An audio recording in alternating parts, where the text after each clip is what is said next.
안녕하세요. 루시골드입니다.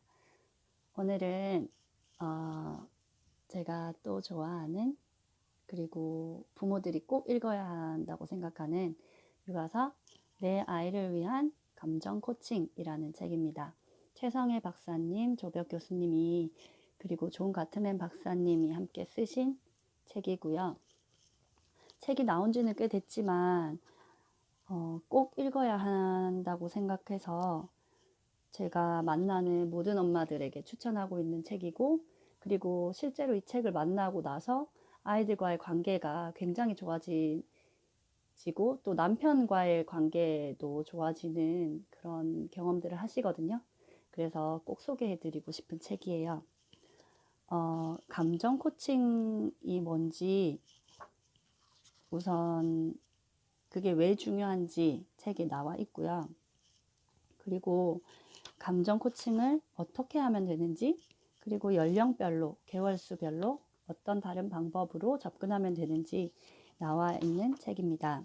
그리고 책을 쓰신 최성희 박사님, 조벽 교수님은 부부시고 이 감정 코칭계에서 굉장히 유명한 우리나라 최고의 전문가라고 할 수 있는 분들이에요.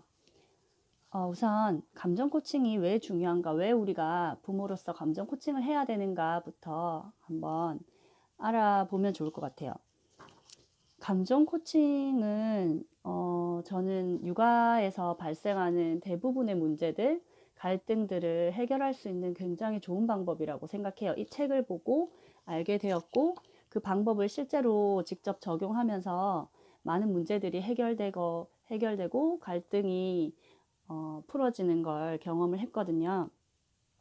감정 코칭이 왜 중요하냐면요. 여기 책에는 이렇게 나와 있어요. 감정 코칭을 받은 아이와 받지 않은 아이가 어떤 차이가 있는가. 감정 코칭을 받은 아이는 이렇게 달라진대요.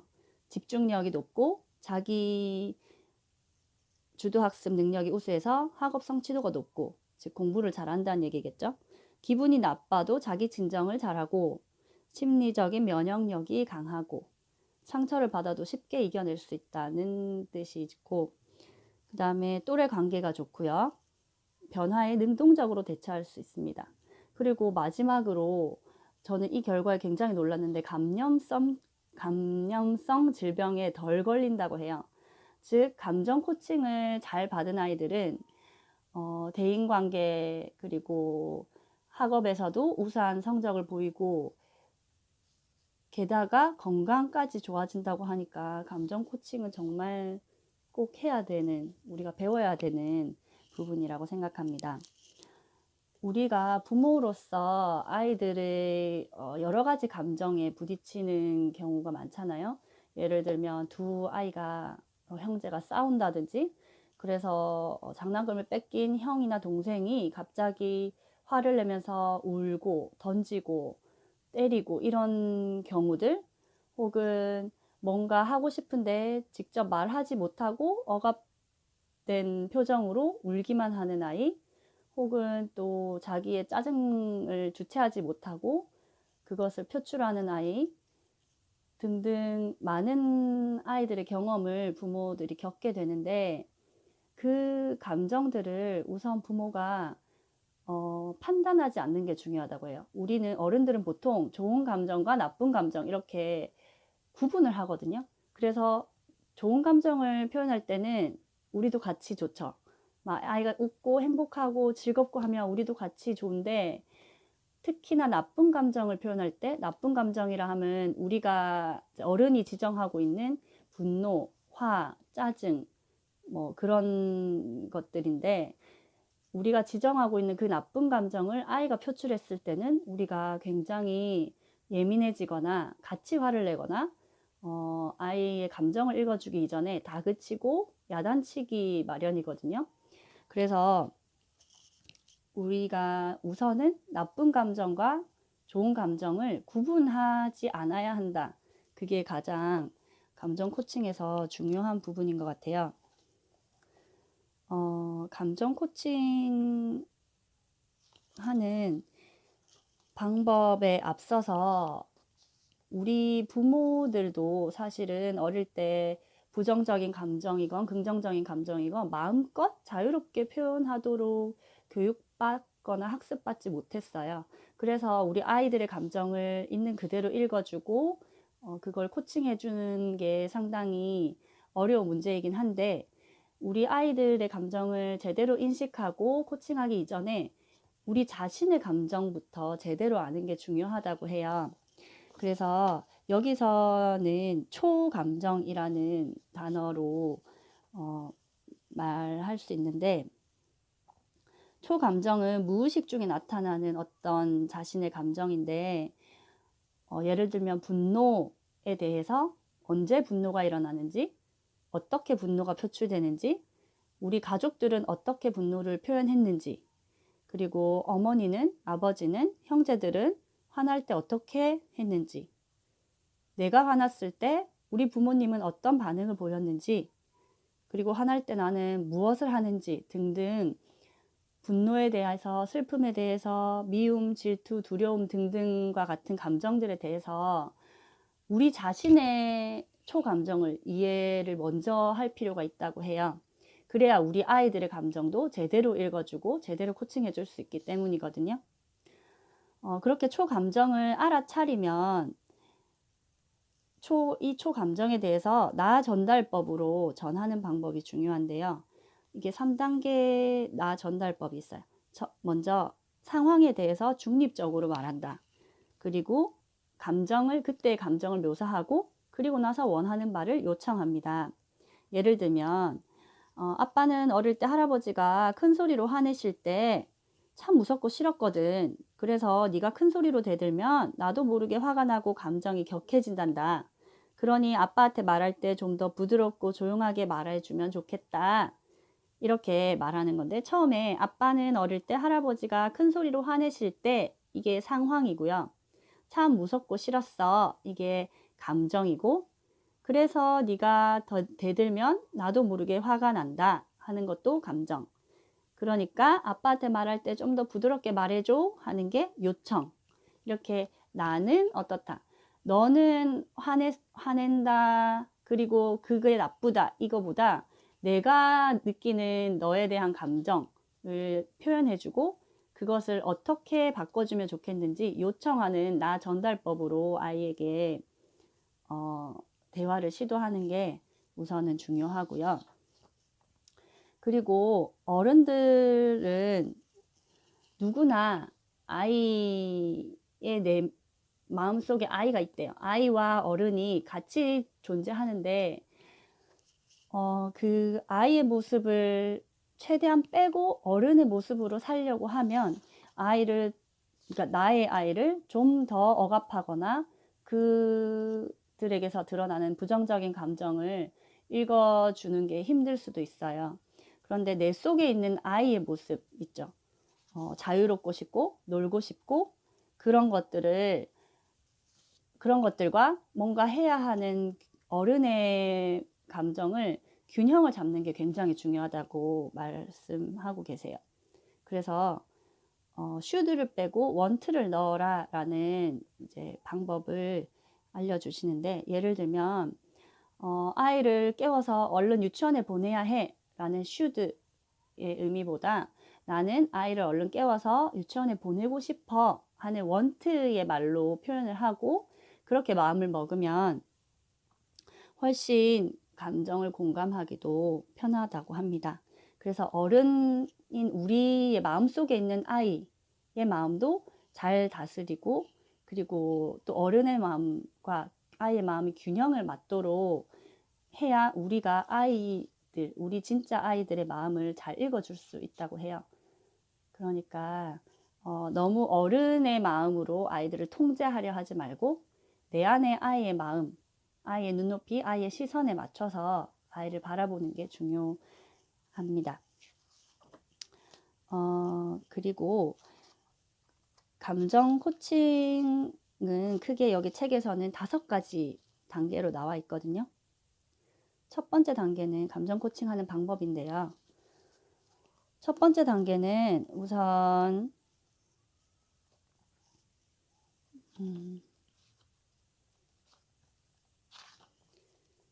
첫 번째 단계는 감정을 인식하는 거예요. 아이의 감정을 인식하는 것. 인식한다는 건 알아차린다는 뜻이죠. 그래서 그냥 아이가 가만히 있을 때 너 화났어? 너 기분 좋아? 하는 게 아니고 아이가 어떤 감정을 드러냈을 때 그게 작은 감정이라도 부모가 알아차리고 그것에 대해서 인식하는 그 자체가 첫 번째 단계예요. 그리고 아이가 만약에 말을 할 수 없다면 짜증을 내거나 분노를 표출할 때 어떤 감정이 지금 들고 있는지 아이에게서 어떤 감정 때문에 어떤 감정이 일어났는지를 아이를 통해서 볼 수 있어야 하고 행동을 통해서 볼 수 있어야 하고 그리고 만약에 그 행동을 통해서 볼 수도 있고 아이의 연령이 좀 높아서 말로 표현할 수 있는 연령이 되면 아이에게 직접 물어볼 수 있어요. 지금 기분이 어때? 이런 식으로. 너 지금 화났어? 라고 묻지 마시고 지금 기분이 어때? 라고 물어야 한다고 해요. 화났어? 라고 물으면 네, 아니요, 두 개의 답밖에 할 수 없지만 너 지금 기분이 어때? 라고 물으면 자신의 기분을 자기가 스스로 표현할 수 있거든요.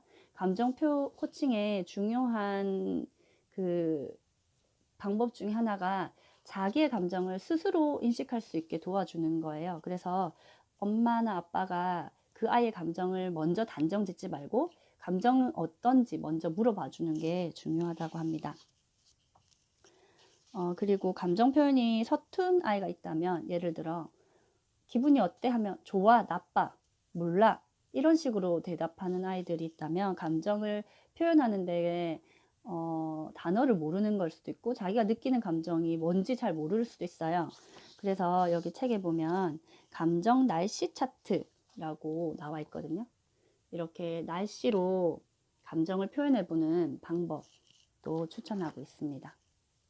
그 다음에 감정 코칭 2단계는요. 감정적인 순간을 좋은 기회로 삼기 라고 되어 있어요. 애가 갑자기 화를 내거나 막 던지거나 분노를 표출했어요. 그러면 하면서 한숨 쉬고 쟤를 어떻게 하지? 라는 생각하기 전에 그래, 기회다. 우리 아이의 감정을 제대로 읽어주고 제대로 코칭해주고 우리 아이와 나의 관계가 좋아질 수 있는 기회다 라고 생각하시고 감정이 특히 격할수록 더 좋은 기회다라고 생각하시고 이제 감정 코칭을 해야 할지 말아야 할지를 결정하는 순간이에요. 2단계에서는요. 그리고 3단계는 본격적으로 이제 아이와 대화를 하는 감정 코칭이 들어가는 단계인데요. 감정이 아까도 말씀드렸듯이 어떤 건지 엄마 아빠가 먼저 짐작해서 너 이렇지 라고 말하기 전에 어떤 감정인지를 먼저 스스로 인지하도록 이제 대화를 이끌어가는 게 중요한데 이 5단계 중에서 3단계가 가장 중요한 단계이기도 하고 하이라이트예요. 이 3단계를 잘하면 4단계, 5단계까지도 수월하게 넘어갈 수 있다고 해요. 그래서 초반에 말씀드렸듯이 이 3단계의 대화를 잘 진행하기 위해서는 엄마 아빠가 이건 나쁜 감정, 이건 좋은 감정이라는 한계를 짓지 않고 대화에 임하는 게 중요합니다. 예를 들어서 기쁨, 즐거움, 행복, 편안함은 좋고 슬픔, 외로움, 미움, 분노, 화, 질투, 공포는 나쁘다라는 이런 이분법적인 생각으로 아이들을 대하면 아이의 감정 또한 있는 그대로 읽어줄 수가 없어요. 그러면 감정 코칭이 제대로 될 수 없겠죠. 그래서 좋은 감정과 나쁜 감정을 줄 끊지 않고 있는 그대로 받아들일 수 있는 마음을 가져야 하고요. 그 다음에 감정 코칭 해야 되는 거 알아. 그래서 내가 진심으로 우러나오지 않지만 그래 화났구나, 그래 슬프구나 이런 식으로 기계적으로 코칭을 하려면 하지 않는 게 낫다고 해요. 아이들을 다 느끼거든요, 마음으로. 그래서 정말 진지하게 아이의 마음 그대로를 공감해 줄 수 있을 때 감정 코칭을 해야 한다고 합니다. 그리고 질문할 때 왜? 이렇게 묻는 거는 좋은 질문이 아니고요. 아이에게 마음의 문을 닫게 만들기 때문에 무엇, 어떻게 라는 질문으로 이제 바꿔서 접근을 하시면 좋다고 해요. 그리고 어떻게 대화를 이끌어 나가야 될지, 감정 코칭을 해야 될지 모르겠다, 어렵다 하시면 여기서 추천하는 방법은 미러링이라고 하는데, 아이의 말을 그대로 따라하는 거예요. 예를 들면 여기서 예를 들면 아이가 친구랑 싸웠어요. 그래서 막 화가 나서 울고 있어요. 그러면 엄마 나 너무 화나 이러면, 아 그래 화가 많이 났구나, 엄마 나 속상해 하면, 그래 우리 누구가 많이 속상하구나, 이렇게 아이가 했던 말을 그대로 내가 전달하는 그 방식이 거울식 반영법, 미러링이라고 하거든요. 그렇게 하면 우선 아이가 자기의 감정을 수용받는다는 느낌이 들고, 그리고 그 아이가 했던 그 말이 올바른 건지 또 확인을 할 수 있어요. 그래서 이 미러링 방법이 좋다고 합니다. 예를 들면 나 저 친구가 저렇게 해서 너무 화가 나요, 이랬을 때, 아 그랬구나, 친구가 화가 나서 친구가 미웠어 이러면, 아니 근데 미운 건 아니고 그냥 화가 났어요, 이런 식으로 상황을 스스로가 제대로 인식하고 이제 수정할 수도 있는 기회가 되거든요. 그래서 아이의 감정, 아이의 말을 그대로 미러링 해주는 방법이 좋은 3단계에서 쓸 수 있는 좋은 방법이고요. 그리고 아이가 감정을 표현했을 때 그것을 읽어주기만 해도 자기의 감정이 이해받았다, 수용되었다라는 느낌만 들어도 아이와의 관계가 좋아질 수 있고 친밀해질 수 있고, 그리고 아이들은 어제 다시 아이를 키운다면 이라는 책에서도 말씀드렸지만 믿는 만큼 자란다고 하잖아요. 우리가 그 아이를 있는 그대로 수용한다, 믿고 있다라는 느낌을 가지게끔 하는 게 중요하기 때문에 아이의 감정을 미러링해서 제대로 본인이 인식할 수 있도록 해주는 게 중요해요. 그 다음에 4단계는 아이가 감정을 표현하도록 도와주는 겁니다. 아이가 혼란스럽고 속상하고 슬픈 일이 있을 때 그 감정이 무엇인지 명료하게 알려줄 필요가 있어요. 이게 4단계인데 감정에 이름을 붙여주는 거죠. 그래서 아이들은 표현하는 능력이 부족하고, 그리고 자기가 느끼는 감정이 실제로 어떤 감정인지를 잘 모르기 때문에 스스로 감정을 표현할 수 있도록 돕는 것이 엄마 아빠로서 중요한 역할이고요. 4단계에서 우리가 해야 될 일이죠. 그리고 그렇게 자기 감정을 인정받았다고 느끼고 자기 감정을 표현을 하게 되면 객관적으로 좀 상황을 볼 수 있는 힘이 생기고, 네, 그렇게 5단계로 넘어갈 수 있어요. 감정 코칭의 5단계는 아이 스스로 문제를 해결할 수 있도록 도와주는 역할인데요. 우선 아이가 뭔가 어떤 일로 흥분을 했다거나 분노를 느끼거나 짜증을 느껴서 물건을 집어 던진다든지 누구를 때린다든지 뭐 발을 둥둥 구르면서 들어 눕는다든지 하는 그런 행동이 있죠. 그런데 행동을 우리는 보통 먼저 수정하려고 해요. 너 그럼 못 써, 그렇게 하는 거 아니야, 때리는 거 아니야 를 먼저 내뱉죠.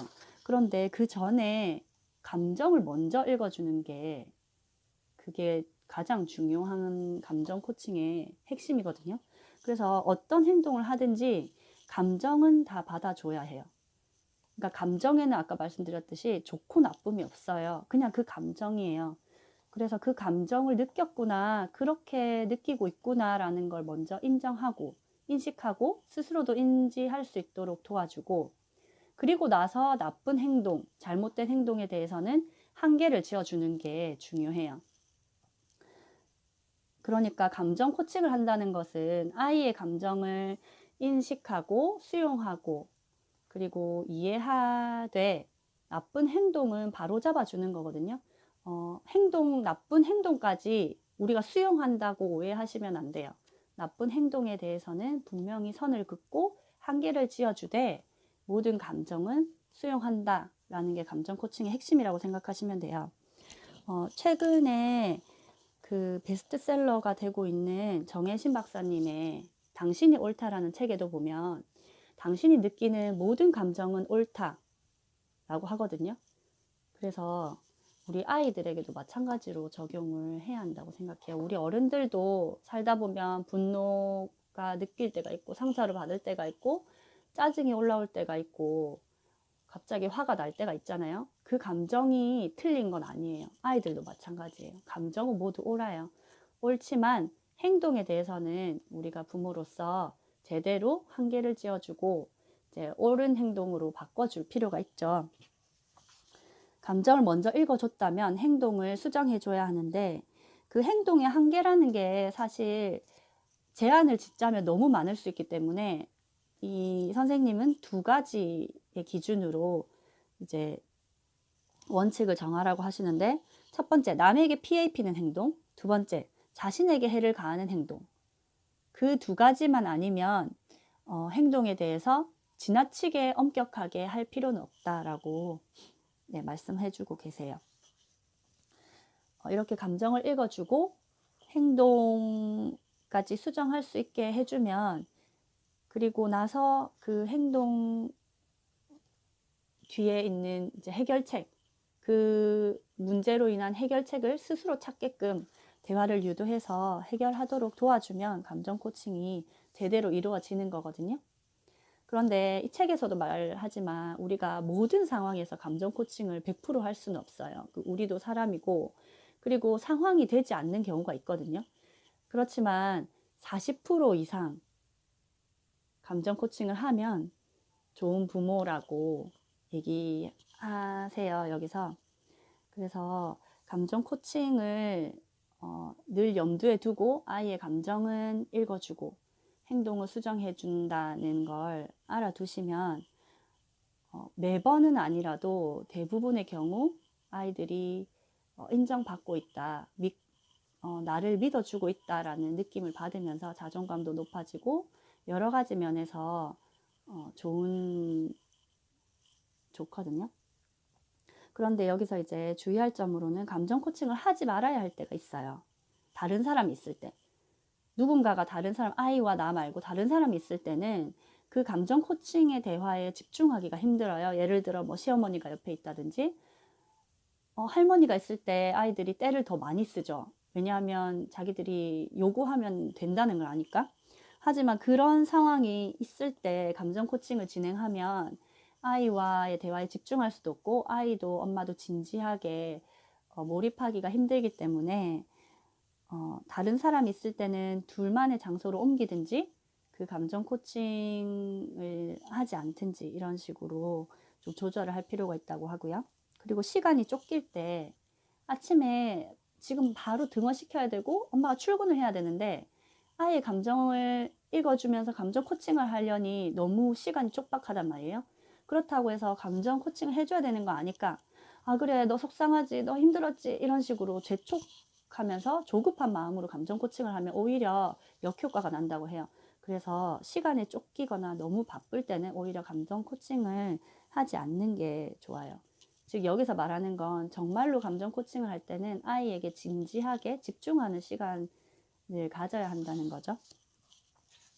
그리고 감정 코칭을 해야 할 사람이 몹시 흥분했을 때, 특히 부모가 흥분한 경우 그럴 때는 제대로 감정 코칭을 할 수 없기 때문에 좀 미루는 편이 낫고 여기서 부모가 많이 흥분해서 좀 그게 필요할 때, 진정이 필요할 때는 30초 호흡법이라고 이제 좋은 방법이 나와 있어요. 감정이 격해졌을 때는 감정 코칭 하기가 힘들기 때문에 잠깐 설명드리면 오른손을 심장에 이렇게 혹은 배 위에 두고 심장에 집중해요. 심장이 뛰는 것에. 그리고 5초간 숨을 천천히 들이마셔요. 천천히 내뱉어요. 5초간. 그러고 진정으로 감사함을 느낀다고 돼 있어요. 그러니까 뭔가 너무 아이가 저런 부정적인 감정을 내뱉는 게 힘들 때 혹은 엄마가 어떤 개인적인 일로 분노가 일었을 때 딱 30초 동안 명상한다 생각하시고 아이에게 그 화난 표정 보여주지 마시고 뒤돌아서서 이렇게 가슴에 손을 얹고 호흡하시는 거예요. 호흡하시면서 좋은 생각 이렇게 막 찾으려고 하지 마시고 감사한 일을 찾으세요. 내 아이가 이렇게 건강하게 자라주고 있어서 감사합니다. 내가 내 아이 곁을 지켜줄 수 있어서 감사합니다. 등등의 감사한 일을 찾으면 금방 부정적인 감정이 사그라드는 걸 느끼실 수 있거든요. 그래서 감정이 그렇게 격해져 있을 때는 감정 코칭이 힘들고 우선 진정을 하고 난 뒤에 시도를 하셔야 되고, 그 다음에 아이 안전이 우선일 때, 아이의 안전보다 감정 코칭이 중요한 건 아니니까요. 아이의 안전이 위협받는 상황에서는 감정 코칭을 하기보다 안전을 먼저 챙겨야 하고요. 그 다음에 자해 또는 타해와 같이 극단적인 행동을 할 때, 또 부모가 자신의 목적을 달성하려는 뭔가 의도를 가지고 할 때, 그리고 아이가 거짓 감정을 꾸며댈 때, 그럴 때는 감정 코칭이 오히려 역효과가 날 수 있다고 합니다. 그래서 우리가 감정 코칭을 하는 부모로서 아이가 저를 부르네요. 감정 코칭을 해야 되는 이유 설명드렸고, 어떻게 해야 되는지 또 설명드렸는데, 감정 코칭을 아이에게 꼭 해줘야 된다는 게 중요하다는 거, 저희 딸이에요. 네. 엄마가 마무리해야 해요. 네. 그리고 책에는 잠시만요. 준이 엄마 데리러 가야 돼요, 이제. 또 책에 보면 연령대별로 어떻게 감정 코칭을 하면 좋은가, 애가 말을 못 하는데요, 말귀를 못 알아듣는데요 라고 생각하시겠지만, 아이들은 태어나서부터 다 부모의 말을 듣고 있거든요. 어릴 때부터 시작하는 게 좋아요. 감정 코칭 어릴수록 좋아요. 그래서 아이들이 많이 초등학생이고 중학생이라고 감정 코칭 효과가 없는 건 아니지만, 그럼에도 불구하고 아이가 어릴수록 더 효과가 좋은 것이 감정 코칭이라고 합니다. 그래서 이 마지막 챕터에는 아이 연령별로 어떤 감정 코칭 방법이 유용한지 나와 있고요. 오늘은 어떻게 감정 코칭을 하면 되는지 5가지 단계를 알아보았고, 감정 코칭을 받은 아이는 어떻게 다른지 알아보았어요. 우리가 지금 사회에서 겪고 있는 극단적인 사회적 문제들 있죠. 그런 문제들을 가해자들이 어릴 때부터 자기의 감정을 읽히는 걸 경험했다면, 자기가 어떤 감정을 표현하든 자기가 옳다는 걸, 여기서 행동이 아니고 감정이요. 감정이 옳다는 걸 수용받고 믿음을 받으며 살았다면 그런 심각한 사회적 문제들이 일어나지 않았을 거라 생각해요. 그래서 우리 부모들이 어릴 때부터 아이의 모든 감정을 읽어주고 인식하고 수용하고, 그 다음에 잘못된 행동은 제한하고 수정할 수 있는 그런 부모가 되는 게 중요한 것 같습니다. 제가 강추하는 내 아이를 위한 감정 코칭 책이었습니다. 오늘도 엄마들의 모든 순간을 응원합니다. 감사합니다.